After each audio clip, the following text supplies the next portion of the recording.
திருவள்ளூர் மாவட்டத்தில் பாலியல் வன்கொடுமையால் பாதிக்கப்பட்ட சிறுமிக்கு நீதி கோரி காவல் நிலையத்தை முற்றுகையிட்டு பொதுமக்கள் போராட்டத்தில் ஈடுபட்டனர். 8 வயது சிறுமியை பாலியல் வன்கொடுமை செய்த இளைஞரை கைது செய்ய வலியுறுத்தி போராட்டத்தில் ஈடுபட்ட மக்கள் தடுப்புகளை உடைத்து ஆரம்பாக்கம் காவல் நிலையத்திற்குள் நுழைய முற்பட்டதால் பரபரப்பு ஏற்பட்டது.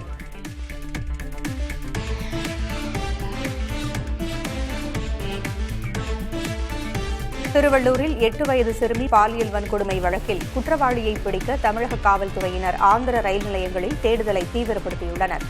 சூலூர்பேட்டையிலிருந்து வந்த ரயிலில் சந்தேகத்திற்குரிய நபர் வந்திருப்பதாக சிசிடிவி காட்சிகள் கிடைத்துள்ளன. இருப்பினும் அவர் திரும்பிச் சென்றதற்கான காட்சிகள் இல்லாததால் ஆரம்பாக்கம், தடா, சூலூர்பேட்டை ரயில் நிலையங்கள் மற்றும் ரயில் தண்டவாள பகுதிகளில் விசாரணை நடைபெற்றது. கும்மிடிப்பூண்டி அருகே 8 வயது சிறுமி பாலியல் வன்கொடுமை செய்யப்பட்ட வழக்கில் குற்றவாளி இன்னும் பிடிபடாத நிலையில் அதிமுக சார்பில் தேசிய மகளிர் ஆணையத்தில் புகார் அளிக்கப்பட்டுள்ளது. ஓய்வு பெற்ற உயர்நீதிமன்ற பெண் நீதிபதி தலைமையில் குழு அமைத்து விசாரணை நடத்த வேண்டும் என அதிமுகவைச் சேர்ந்த வழக்கறிஞர் வரலட்சுமி தேசிய மகளிர் ஆணையத்தில் புகார் அளித்துள்ளார். நாமக்கல் மாவட்டத்தில் சிறுநீரகத்தை திருடி விற்பனை செய்யப்பட்டதை விசாரணை குழு உறுதி செய்துள்ளது.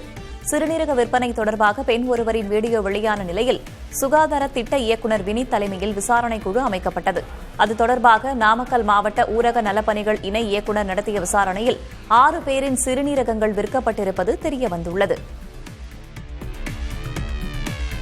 முன்னாள் முதல்வர் கருணாநிதியின் மூத்த மகன் முத்து உடல்நலக் குறைவால் காலமானார். அவருக்கு வயது 77. வயது முதிர்வால் ஏற்பட்ட உடல்நலப் பிரச்சினையால் காலமான அவரின் உடல் சென்னை கோபாலபுரத்தில் உள்ள இல்லத்தில் அஞ்சலிக்காக வைக்கப்பட்டது. 1948ஆம் ஆண்டு கருணாநிதி பத்மாவதி தம்பதிக்கு பிறந்த முத்து 1970இல் திரைத்துறையில் நடிகராக அறிமுகமானார். முன்னாள் முதல்வர் கருணாநிதியின் மூத்த மகன் முத்துவின் உடலுக்கு அவரது சகோதரரும் முதல்வருமான ஸ்டாலின் அஞ்சலி செலுத்தினார். சென்னை ஈஞ்சம்பாக்கத்தில் உள்ள இல்லத்திற்கு நேரில் சென்று அவரது உடலுக்கு மாலை அணிவித்து மரியாதை செலுத்தினார். இதுகுறித்து ஸ்டாலின் வெளியிட்ட அறிக்கையில், தாய் தந்தைக்கு இணையாக தன் மீது பாசம் காட்டிய அன்பு அண்ணனை இழந்துவிட்டேன் என்ற துயரம் தன்னை வதைப்பதாக குறிப்பிட்டுள்ளார்.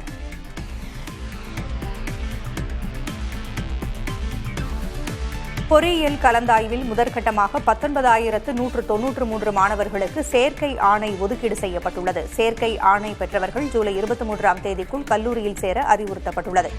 அதேபோல் தற்காலிக ஆணை கிடைத்தவர்கள் ஜூலை 23ஆம் தேதிக்குள் உதவி மையம் சென்று சேர்க்கையை உறுதி செய்ய வேண்டும் என்றும் தெரிவிக்கப்பட்டுள்ளது. திமுக கூட்டணியில் உள்ள கட்சிகளை இழுக்க வேண்டும் என்ற செயல் திட்டத்தை பழனிசாமிக்கு யாரோ வழங்கியிருப்பது போல தோன்றுவதாக விடுதலை சிறுத்தைகள் கட்சித் தலைவர் திருமாவளவன் தெரிவித்துள்ளார். சென்னையில் செய்தியாளர்களிடம் பேசிய அவர், பழனிசாமி பேசுவதற்கு பின்னால் யாரோ இருப்பதாக குறிப்பிட்டார். பாஜகவுடன் கூட்டணி சேரமாட்டோம் என்று கூறியிருந்த பழனிசாமி இப்போது எந்த மாற்றத்தை கண்டதால் அதனுடன் கூட்டணி வைத்துள்ளார் என மார்க்சிஸ்ட் கம்யூனிஸ்ட் கட்சியின் மாநில செயலாளர் சண்முகம் கேள்வி எழுப்பியுள்ளார். திருவாரூரில் பேசிய அவர், மோடி மற்றும் அமித்ஷாவின் தஞ்சாவூர் பொம்மைதான் பழனிசாமி என்று விமர்சித்தார். பாஜகவுடன் இருந்து கொண்டு கம்யூனிஸ்டுகளுக்கு அழைப்பு விடுப்பது வேடிக்கையாக இருப்பதாகவும் சண்முகம் குறிப்பிட்டார். திமுக கூட்டணி கட்சிகளுக்கு இடையே குழப்பங்கள் இருப்பதாக தெரிவித்துள்ள பாஜக மாநில முன்னாள் தலைவர் அண்ணாமலை, காமராஜரை அவமதித்த திமுகவுடன் கூட்டணியில் இருப்பதா வேண்டாமா என்று காங்கிரஸ் நினைத்து வருவதாக கூறியுள்ளார். நாமக்கல்லில் செய்தியாளர்களிடம் பேசிய அவர், விசிக மாநாட்டிற்கே திமுக அரசு அனுமதி மறுப்பதாக விமர்சித்தார். தமிழ்நாட்டில் உள்ள எந்த காவல் நிலையத்திலும் இனி முதல் தகவல் அறிக்கை பதிவு செய்யலாம் என டிஜிபி சங்கர் ஜிவால் தெரிவித்துள்ளார். குறிப்பிட்ட அதிகார வரம்பிற்கு வெளியே நடக்கும் குற்றங்களுக்கு கூட அருகில் உள்ள காவல் நிலையத்தில் எஃப்ஐஆர் பதிவு செய்யலாம் என்றும், அத்தகைய முதல் தகவல் அறிக்கைகள் 24 மணி நேரத்திற்குள் மின்னணு மூலமாகவோ நேரடியாகவோ சம்பந்தப்பட்ட காவல் நிலையத்திற்கு அனுப்பி வைக்கப்படும் என்றும் தெரிவித்துள்ளார். இந்தியா பாகிஸ்தான் இடையிலான போரின் போது 5 போர் விமானங்கள் சுட்டு வீழ்த்தப்பட்டதாக அமெரிக்க அதிபர் டொனால்டு டிரம்ப் தெரிவித்துள்ளார். குடியரசுக் கட்சி எம்பிக்களுக்கு வெள்ளை மாளிகையில் அளிக்கப்பட்ட விருந்தின் போது உரையாற்றிய அதிபர் டிரம்ப், வர்த்தக ஒப்பந்தத்தை வைத்து இந்தியா பாகிஸ்தான் இடையிலான போரை தான் நிறுத்தியதாக கூறினார். இந்தியா பாகிஸ்தான் போர் குறித்த அமெரிக்க அதிபர் டிரம்பின் கருத்து குறித்து நாடாளுமன்றத்தில் பிரதமர் மோடி விளக்கமளிக்க வேண்டும் என காங்கிரஸ் வலியுறுத்தியுள்ளது. இதுகுறித்து பேசிய காங்கிரஸ் செய்தித் தொடர்பாளர் ஜெயராம் ரமேஷ், இந்தியா பாகிஸ்தான் போர் குறித்து தொடர்ந்து 24வது முறையாக இதே கருத்தை அமெரிக்க அதிபர் கூறியிருப்பதாக தெரிவித்துள்ளார். இந்தியா கூட்டணிக்கு அடிப்படை சித்தாந்த ஒற்றுமை இல்லாததால் 2024ஆம் ஆண்டு மக்களவைத் தேர்தலில் வெற்றி பெற இயலவில்லை என்று இந்திய கம்யூனிஸ்ட் கட்சியின் அரசியல் தீர்மானம் தெரிவித்துள்ளது. செப்டம்பர் 21 முதல் 25ஆம் தேதி வரை சண்டிகரில் நடைபெறவுள்ள கட்சி மாநாட்டில் நிறைவேற்றப்படவுள்ள தீர்மானத்தின் வரைவு வெள்ளிக்கிழமை வெளியிடப்பட்டது. இதில் இந்தியா கூட்டணியில் உள்ள பல கட்சிகள் தன்னிச்சையாக செயல்பட்டது வெற்றியை குறைத்ததாக சுட்டிக்காட்டப்பட்டுள்ளது. தென்மேற்கு பருவமழை தற்போது வரை 9% கூடுதலாக பெய்துள்ளதாக இந்திய வானிலை மையம் தெரிவித்துள்ளது. ராஜஸ்தான், ஜார்க்கண்ட், குஜராத், மத்திய பிரதேசம், ஒடிஷா, ஹரியானா, லடாக் மாநிலங்களில் அதிக மழை பொழிவு இருந்ததாக கூறப்பட்டுள்ளது. தமிழ்நாடு உள்ளிட்ட தென்னிந்திய மாநிலங்களிலும் வடகிழக்கு மாநிலங்களிலும் குறைவான மழைப்பொழிவே பதிவாகியிருப்பதாக தெரிவிக்கப்பட்டுள்ளது. காங்கிரஸ் தலைமையிலான இந்தியா கூட்டணியிலிருந்து ஆம் ஆத்மி விலகுவதாக அந்த கட்சியின் நாடாளுமன்ற குழு தலைவரான சஞ்சய் சிங் தெரிவித்தார். அதே சமயம் நாடாளுமன்றத்தில் திமுக, திரிணாமுல் காங்கிரஸ் உள்ளிட்ட எதிர்க்கட்சிகளுடன் இணைந்து செயலாற்றுவோம் என்றும் அவர் கூறியுள்ளார்.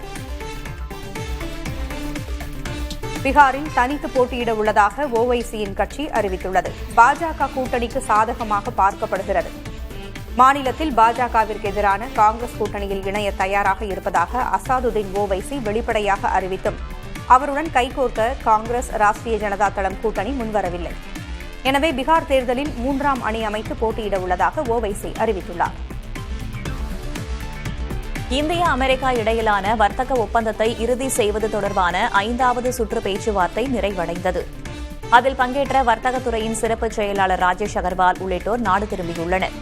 ஜூலை 14 முதல் 17 வரை 4 நாட்கள் நடைபெற்ற 5வது சுற்று பேச்சுவார்த்தையில் வேளாண் விளைபொருட்கள், வாகனங்கள் வர்த்தகம் குறித்து விரிவாக பேசப்பட்டதாக வர்த்தகத்துறை அதிகாரி ஒருவர் தெரிவித்தார்.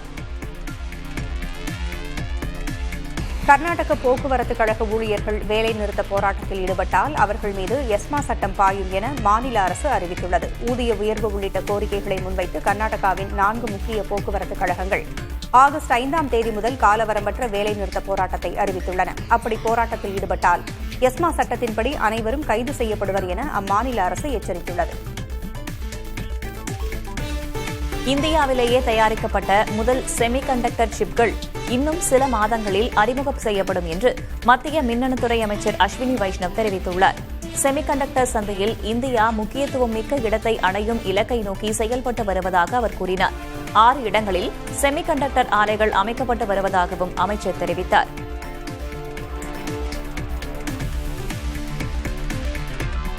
கூடுதலாக பிடிக்கப்பட்ட வருமான வரியை திரும்பச் செலுத்துகிறோம் என போலியாக அனுப்பப்படும் லிங்குகளை திறக்க வேண்டாம் என வருமான வரித்துறை எச்சரித்துள்ளது. தாங்கள் வங்கிக் கணக்கு மற்றும் தனிநபர் விவரங்களை இமெயில் மூலம் ஒருபோதும் கேட்பதில்லை என்று வருமான வரித்துறை எக்ஸ் தள பக்கத்தில் பதிவிட்டுள்ளது. 2036ஆம் ஆண்டு ஒலிம்பிக் இந்தியாவில் நடத்தப்படும் என்றும் அப்போது நம் நாடு பதக்கப்பட்டியலில் முதல் 5 இடங்களுக்குள் இடம்பெறும் என்றும் மத்திய உள்துறை அமைச்சர் அமித் ஷா தெரிவித்துள்ளார். ஒலிம்பிக் பதக்கம் வெல்ல வாய்ப்பு கொண்ட வீரர்களுக்கு மாதம் 50,000 ரூபாய் உதவித்தொகை வழங்கி பயிற்சியும் தரப்பட்டு வருவதாகவும் அமித் ஷா தெரிவித்தார். திருமலை திருப்பதி தேவஸ்தானத்தில் பணியாற்றிய 4 பேர் மாற்று மதத்தினர் என இடைநீக்கம் செய்யப்பட்டுள்ளனர். மாற்று மதத்தைச் சேர்ந்த பொறியாளர் எலிசர், செவிலிகள் ரோசி, பிரேமாவதி மற்றும் மருந்தக உதவியாளர் அசுந்தா ஆகியோர் விவரங்களை மறைத்து பணிபுரிந்ததாகவும் அவர்கள் மீது நடவடிக்கை எடுக்கப்பட்டிருப்பதாகவும் கோயில் நிர்வாகம் தெரிவித்துள்ளது. உத்தராகண்ட் மாநிலத்தில் உள்ள நந்தா தேவி சிகரம் 40 ஆண்டுகளுக்கு பிறகு மீண்டும் மலையேறுபவர்களுக்காக திறக்கப்பட உள்ளது. சுற்றுலாவை மேம்படுத்துவதாகவும் உள்ளூர் பொருளாதாரத்தை உயர்த்துவதாகவும் கூறி கடும் கட்டுப்பாடுகளுடன் திறக்க மாநில அரசு முடிவு செய்துள்ளது. எனினும் இந்த நடவடிக்கைக்கு எதிர்ப்பு தெரிவித்து சுற்றுச்சூழல் ஆர்வலர்கள் நந்தா தேவி சிகரத்தின் சுற்றுச்சூழல் சமநிலையை இது பாதிக்கக்கூடும் என்று கவலை தெரிவித்துள்ளனர். மத்திய கலாச்சார அமைச்சகம் ஞான் பாரதம் மிஷன் திட்டத்தின் கீழ் 100 ஆண்டுகளுக்கு முன்பு எழுதப்பட்ட பழமையான கையெழுத்து ஆவணங்களை ஆண்ட்ராய்டு மற்றும் iOS செயலியில் டிஜிட்டல் வடிவில் வெளியிட உள்ளது. இந்த திட்டம் 3 ஆண்டுகள் நீடிக்கும் எனவும் நூல்கள், ஓலைச்சுவடிகள் உள்ளிட்ட 50 கோடி பக்க ஆவணங்கள் டிஜிட்டலாக்கப்பட உள்ளன என்றும் அதிகாரிகள் தெரிவித்துள்ளனர். சென்னை திரிசூலம் ரயில்வே கேட் சுமார் 3 மணி நேரம் திறக்கப்படாததால் பொதுமக்கள் ரயிலை மறித்து ஆர்ப்பாட்டம் செய்தனர். மேம்பாலம் மற்றும் சுரங்கப்பாதை இல்லாத இடமாக திரிசூலம் ரயில்வே கேட் பகுதி இருக்கிறது. இந்நிலையில் சுமார் 3 மணி நேரமாக ரயில்வே கேட் திறக்கப்படாததால் பொதுமக்களும் வாகன ஓட்டிகளும் அவதியடைந்தனர். பயணிகள் கூட்ட நெரிசலை குறைக்க கோவை, திருப்பூர், ஈரோடு, சேலம் வழியாக எர்ணாகுளம், பாட்னா இடையே வாராந்திர சிறப்பு ரயில் இயக்கப்படுவதாக சேலம் ரயில்வே கோட்டம் அறிவித்துள்ளது. வரும் ஜூலை 25 முதல் ஆகஸ்ட் 15ஆம் தேதி வரை வெள்ளிக்கிழமைகளில் எர்ணாகுளத்திலிருந்தும், ஜூலை 28 முதல் ஆகஸ்ட் 18 வரை திங்கட்கிழமைகளில் பாட்னாவிலிருந்தும் 4 சேவைகள் இயக்கப்பட உள்ளன.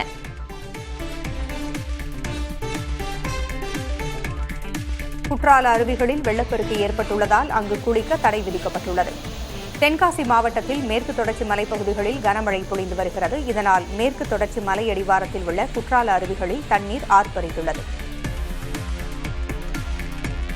திருவண்ணாமலை மாவட்டம் ஜவ்வாது மலைப்பகுதிகளில் ஒற்றை காட்டு யானை வன கிராம சாலைகளில் சுற்றித் திரிவதால் மக்கள் பீதியில் ஆழ்ந்துள்ளனர்.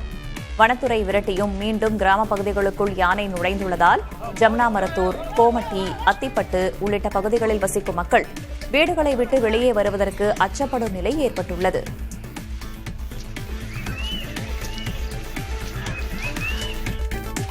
கொடைக்கானல் மலைப்பகுதிகளில் நிலவும் தொடர் சாரல் மழையால் காற்றின் ஈரப்பதம் மிகுந்து மலைப்பகுதிகளில் குளிர்ச்சியான சூழல் நிலவுகிறது. வார விடுமுறைக்கு வந்துள்ள சுற்றுலா பயணிகள் குளிர்ச்சியான காலநிலையை அனுபவித்தாலும் சுற்றுலா தலங்களை முழுமையாக பார்க்க முடியாத நிலை உள்ளது.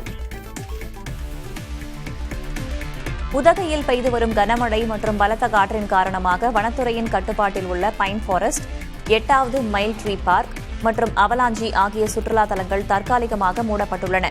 மரங்கள் விழும் அபாயம் இருப்பதால் சுற்றுலா பயணிகள் மற்றும் பொதுமக்களின் பாதுகாப்பை கருதி இந்த நடவடிக்கை எடுக்கப்பட்டுள்ளதாக மாவட்ட வன அலுவலர் கௌதம் தெரிவித்துள்ளார். கம்பம் சுருளி அருவியில் வெள்ளப்பெருக்கு ஏற்பட்டிருப்பதால் சுற்றுலா பயணிகள் அருவியில் குளிப்பதற்கு வனத்துறையினர் தடை விதித்துள்ளனர். மேற்கு தொடர்ச்சி மலைப்பகுதியில் தொடர்ந்து பெய்து வரும் கனமழை காரணமாக அருவியில் நீர்வரத்து அதிகரித்து காணப்படுவதால் சுற்றுலா பயணிகளின் பாதுகாப்பு கருதி தடை விதிக்கப்பட்டுள்ளது. அரபிக்கடல் பகுதிகளில் ஏற்பட்டிருக்கும் கடல் சீற்றம் காரணமாக குமரி மாவட்ட மீனவர்கள் மீன்பிடிக்கச் செல்லவில்லை. காற்றின் திசை வேக மாறுபாடு காரணமாக குமரி கடல் மற்றும் அதனை ஒட்டியுள்ள அரபிக்கடல் பகுதிகளில் பலத்த காற்று வீசக்கூடும் என்று வானிலை ஆய்வு மையம் எச்சரிக்கை விடுத்திருந்தது. இந்நிலையில் மீனவர்கள் கடலுக்கு மீன்பிடிக்கச் செல்ல மீன்வளத்துறை சார்பில் தடை விதிக்கப்பட்டது.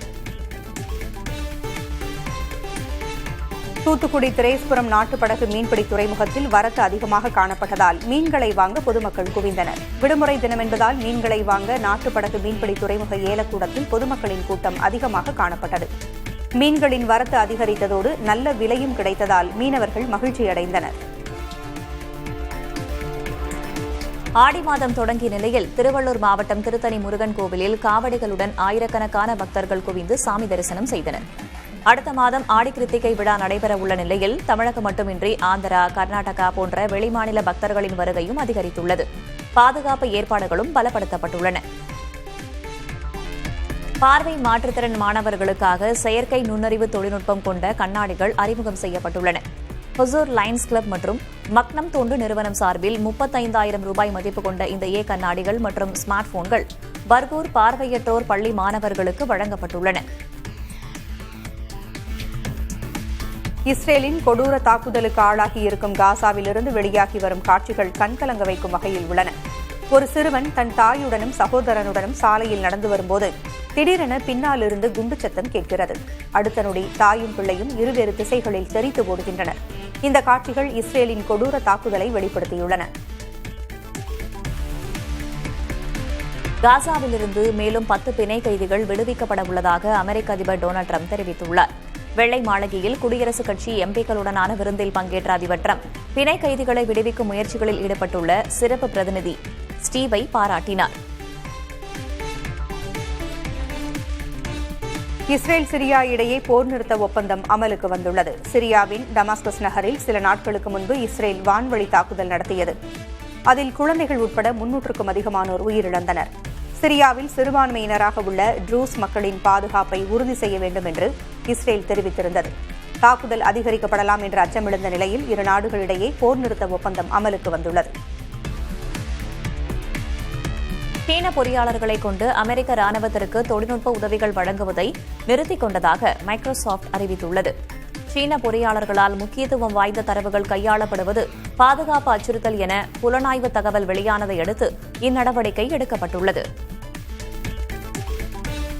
உலகின் முன்னணி OTT நிறுவனங்களில் ஒன்றான நெட்ஃபிளிக்ஸ் வருவாய் கடந்த காலாண்டில் 27,000 கோடி ரூபாயை தொட்டுள்ளது. 2025 முதல் 6 மாதங்களில் மட்டும் 9,500 கோடி மணி நேரங்கள் பார்வை நேரமாக இருந்ததாகவும் அந்நிறுவனம் நியூயார்க் பங்குச்சந்தையில் தெரிவித்த அறிக்கையில் தெரிவித்துள்ளது. Squid game, Kinni and George ஆகிய நிகழ்ச்சிகள் மிக அதிக பார்வையாளர்களை ஈர்த்ததாகவும் அந்நிறுவனம் தெரிவித்துள்ளது. முகேஷ் அம்பானியின் ரிலையன்ஸ் இண்டஸ்ட்ரீஸ் நிறுவனம் நடப்பு நிதியாண்டின் முதல் காலாண்டில் இதுவரை இல்லாத அளவிற்கு லாபம் ஈட்டியதாக அறிவித்திருக்கிறது. ஏப்ரல் ஜூன் வரையிலான காலாண்டில் அந்நிறுவனத்தின் நிகர லாபம் 26,994 கோடி ரூபாய் என தெரிவிக்கப்பட்டுள்ளது. பிரபல சமூக ஊடகமான டெலிகிராமிற்கு நேபாள அரசு தடை விதித்துள்ளது. டெலிகிராம் செயலியை பயன்படுத்தி குற்றச் செயல்கள் நடைபெறுவதாகவும் அது சட்டவிரோத பணப்பரிமாற்றத்திற்கு உதவுவதாகவும் நேபாள அரசு தெரிவித்துள்ளது. வியட்நாம் நாடும் ஏற்கனவே டெலிகிராம் செயலிக்கு தடை விதித்துள்ளது. மத்திய அமெரிக்க நாடான கவுதிமாலாவில் பாரம்பரிய வருடாந்திர திருவிழா நடைபெற்றது. இதில் சிவப்பு மற்றும் பொன்னிறத்தாலான ஆடைகளை அணிந்தவர்கள் சாகசங்கள் செய்து பார்வையாளர்களை மகிழ்வித்தனர். இது தவிர ஊர்வலம், நடனம் ஆகிய நிகழ்ச்சிகளும் களைகட்டின. சுவிட்சர்லாந்தில் நடைபெற்று வரும் மகளிர் யூரோ கோப்பை கால்பந்து போட்டியில் ஸ்பெயின் அணி அரையிறுதிக்கு முன்னேறியது. பெர்ன் நகரில் நடைபெற்ற காலிறுதியில் சுவிட்சர்லாந்து அணியை எதிர்த்து ஸ்பெயின் விளையாடியது. இந்த போட்டியில் தொடக்க முதலே ஆதிக்கம் செலுத்திய ஸ்பெயின் அணி 2-0 என்ற கோல்கள் கணக்கில் வெற்றியை வசப்படுத்தியது. இந்தியா கூட்டணிக்கு அடிப்படை சித்தாந்த ஒற்றுமை இல்லாததால் 2024 மக்களவைத் தேர்தலில் வெற்றி பெற முடியவில்லை என்று இந்திய கம்யூனிஸ்ட் கட்சியின் அரசியல் தீர்மானம் தெரிவித்துள்ளது. செப்டம்பர் 21 முதல் 25 வரை சண்டிகரில் நடைபெறவுள்ள கட்சி மாநாட்டில் நிறைவேற்றப்படவுள்ள தீர்மானத்தின் வரைவு வெள்ளிக்கிழமை வெளியிடப்பட்டது. இந்தியா கூட்டணியில் உள்ள பல கட்சிகள் தன்னிச்சையாகவும் போட்டி மனப்பான்மையுடனும் செயல்பட்டது வெற்றியை குறைத்ததாக தீர்மானம் சுட்டிக்காட்டியது. கேரளாவின் வயநாட்டில் சிபிஐ வேட்பாளருக்கு எதிராக ராகுல் காந்தி போட்டியிட்டது எதிர்க்கட்சிகளின் ஒற்றுமைக்கு தடையாக இருந்ததாகவும் கூறப்பட்டுள்ளது. தொகுதி பங்கீட்டு பேச்சுவார்த்தைகள் சச்சரவுகளுக்கு வித்திட்டதையும் கட்சிகளுக்குள் சித்தாந்த ஒத்துசைவு இல்லாததையும் தீர்மானம் விமர்சித்துள்ளது. இதனால் பாஜக எதிர்ப்பை தாண்டி வாக்காளர்களை ஈர்க்கும் வகையிலான பொதுவான கொள்கை திட்டத்தை உருவாக்க முடியவில்லை என்று கூறப்பட்டுள்ளது. இந்தியா கூட்டணியின் மிகப்பெரிய கட்சியான காங்கிரஸ் மதச்சார்பின்மை, கூட்டாட்சி போன்ற முக்கிய விவகாரங்களில் நிலைத்தன்மையை பேண வேண்டும் என்றும் இந்திய கம்யூனிஸ்ட் கட்சி வலியுறுத்தியுள்ளது.